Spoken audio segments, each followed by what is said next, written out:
Paano ba nagsimula ang Meaningful Biological Special Program?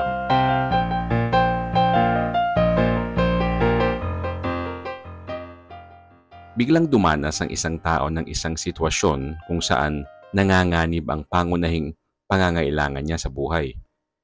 Ito ay hindi inaasahan, lubhang matindi at nakapag-iisa. Sa madaling salita, bigla silang nawala ng kontrol sa sitwasyon at pakiramdam nila mag-isa nilang hinaharap ang hamon. Ang sitwasyon na ito ay tinatawag na biological conflict na siyang magpapasimula ng isang Meaningful Biological Special Program. Maaabot ng sitwasyon ang kriteriya kung naaayon ito sa kanilang pananaw sa sitwasyon. Nakadepende ito sa kanilang mga ideya, paniniwala, kakayahan, pinag-aralan, kultura, pinagmulan sa lipunan, at biological code ng tao o ng hayop, at marami pang iba. Maraming bagay ang nakaka-impluwensya sa mga panloob ng batayang ito. At dahil dito, malamang na gumaganap din ang mga ito bilang interface sa maraming iba pang modelong pangangalaga sa kalusugan. Ang isang taong pinapanatili ang lakas ng kanyang katawan sa pagkain ng masusustansya at sa paglalaro ng sports, o laging maingat at inaalis ang mga dati at negatibong paniniwala gamit ang espiritual na pamamaraan, ay mas malamang na ituring ang mapanganib na sitwasyon bilang biological conflict na kailangang matugunan ang tatlong pamantayan. Hindi inaasahan, lubhang matindi, at nakapag-iisa. Ang pinagmumulan ng SPS ay ang magulong pakiramdam ng tao sa isang sitwasyon, hindi kung ano ang totoong nangyari. Kung nakikita ng isang tao ang isang sitwasyon bilang biological conflict, ang parehong sitwasyon ay maaaring makita ng ibang tao bilang hindi gaanong mahalaga, kapanapanabik o nakakatawa pa nga. Halimbawa, ang biglang pagkawala ng trabaho. Kung ang taong ito ay may mataas na pinag-aralan, malalapit na kaibigan na maaaring pansamantalang matuluyan kung sakaling kailanganin, pinansyal na suporta mula sa pamilya, at mataas na tiwala sa sarili, ang sitwasyon ay tiyak na magiging hindi komportable para sa kanya. Pero malamang na hindi ito magresulta bilang biological conflict. Sa kabilang banda, kung sila ay umaasa sa trabaho para sa pinansyal na pangangailangan, walang pamilya na tutulong sa kanila. Ikinakabahala ang limitadong pinag-aralan para makahanap ng trabaho. Sila ay nasa sitwasyon na hindi inaasahan, matindi, dramatiko at nakapag-iisa na pamantayan. Ang sitwasyong ito para sa kanila ay mas malamang na makita bilang isang biological conflict. O isang matandang lalaki na kailangang lumipat sa isang retirement home dahil sa pagpanaw ng kanyang asawa.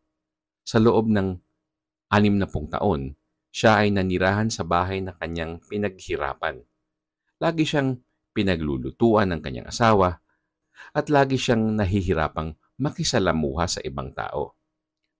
Ang paglipat sa retirement home ay pagkawala ng kanyang ligtas na lugar o bilang takot para sa kanyang buhay. Para sa iba, maaaring ibang-iba ang sitwasyon. Ang ilan ay lumilipat ng apartment kada 10 taon at madali silang makahanap ng mga bagong kaibigan. Ang iba naman ay kayang tustusan ng sarili at nakatira malapit sa retirement home ang kanyang mga apo. Ang pangatlo ay matagal nang naghahanda para sa sitwasyong ito at may napili na silang pasilidad na may mga maaalagang caregivers.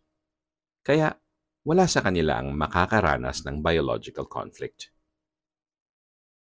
Kaya hindi maaaring husgahan basta-basta ang isang sitwasyon ng isang tao kung ito ay hahantong sa SBS. Dahil ang bawat tao ay natatangi at may kanya-kanyang panloob at panlabas na mga sitwasyon na nakaka-impluwensya. Kung hindi pag-iisipan, ang mga bagay na ito ay tutukoy kung ang isang sitwasyon ay isang biological conflict at sa gayon ay maumpisahan ang special program. Sa kabilang banda, makakatiyak ang isa sa mga bawat SBS ay susundan ng isang espesipikong mahirap na sitwasyon, kahit na lubhang kakaiba ang sitwasyon. Tumutugon ang bawat biological conflict sa isang partikular na uri ng panganib o kutob. Depende kung ano ang nanganganib. Ito ay tinatawag na conflict content. At ito ang tutukoy kung aling SBS ang i-activate para malutas ang problema ng sabay-sabay sa tatlong antas: pag-iisip, utak, at organ. Sa psyche, magkakaroon ng paulit-ulit na pag-iisip tungkol sa problema para makahanap ng solusyon agad-agad.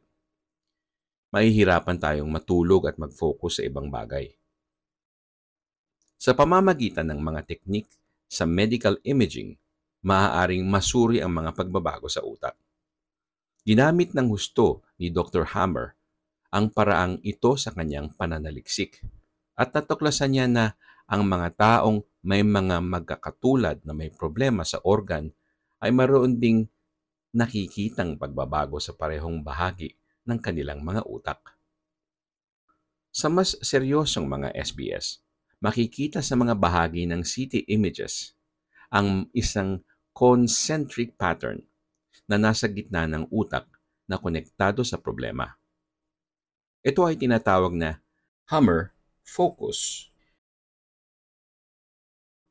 Depende sa uri ng tissue. Lalakas o hihina ang paggana ng konektadong organ na maaaring humantong sa pagdami o pagkaunti ng mga selula, lalo na kung matagal nang nararanasan ang problema. Laging may lohikal na koneksyon sa pagitan ng bawat tissue at ng uri ng problema na nakakaapekto dito. Halimbawa, ang bladder mucosa ay sensitive at sinasabi nito kung puno na ang pantog.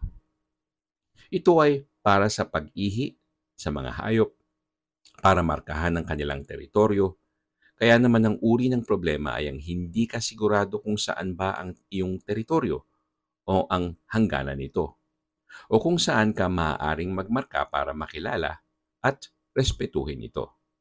Ang teritoryo ay maaaring ang apartment, partner mo, sa trabaho, sa club, sa sasakyan, at iba pa.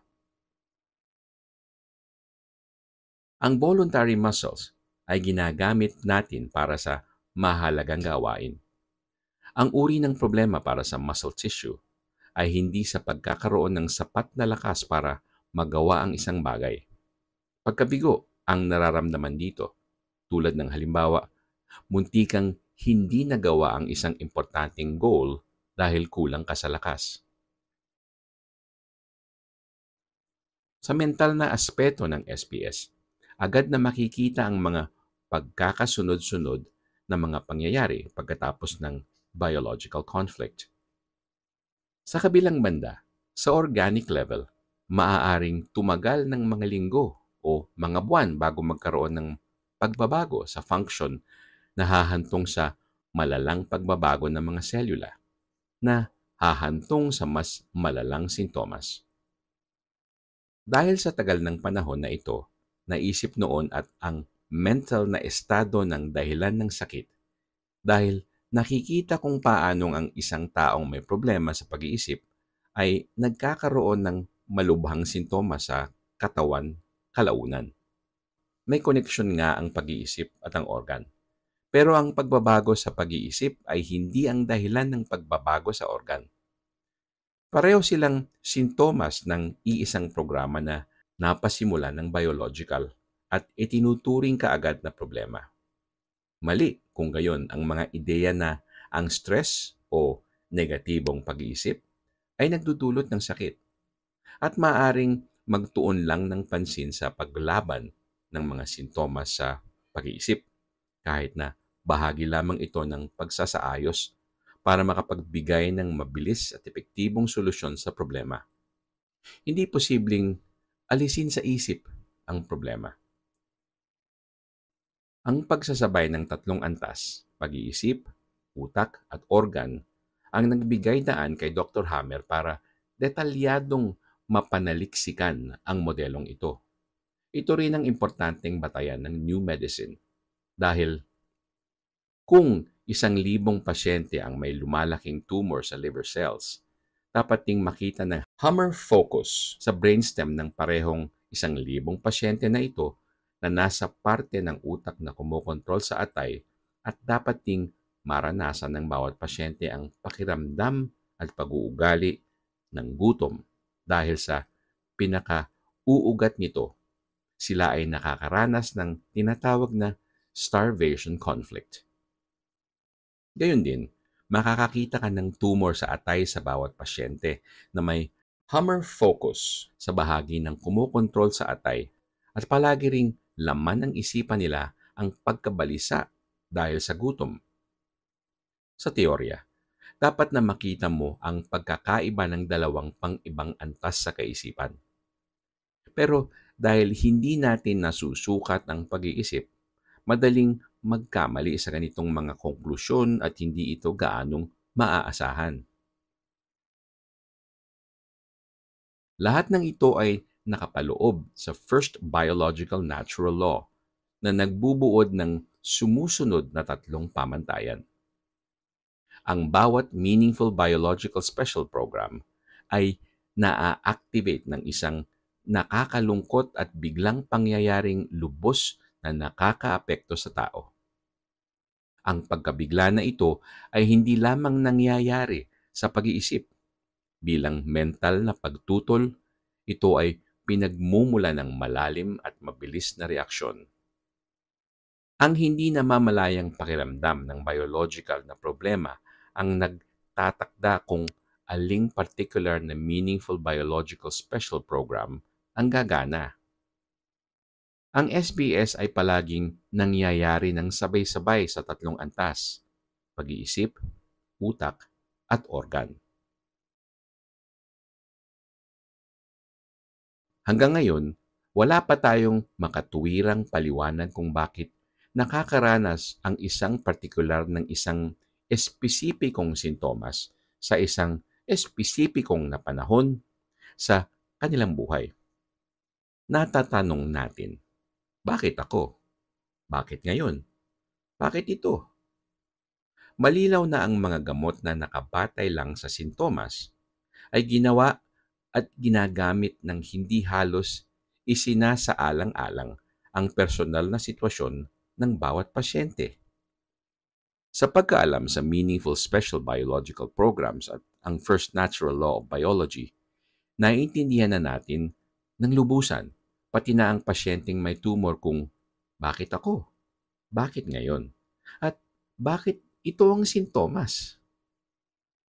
Mayroon pa rin ilang tanong na hindi pa nasasagot tulad ng kung bakit ang sintomas ay lumilitaw sa kaliwa o kanang bahagi ng katawan.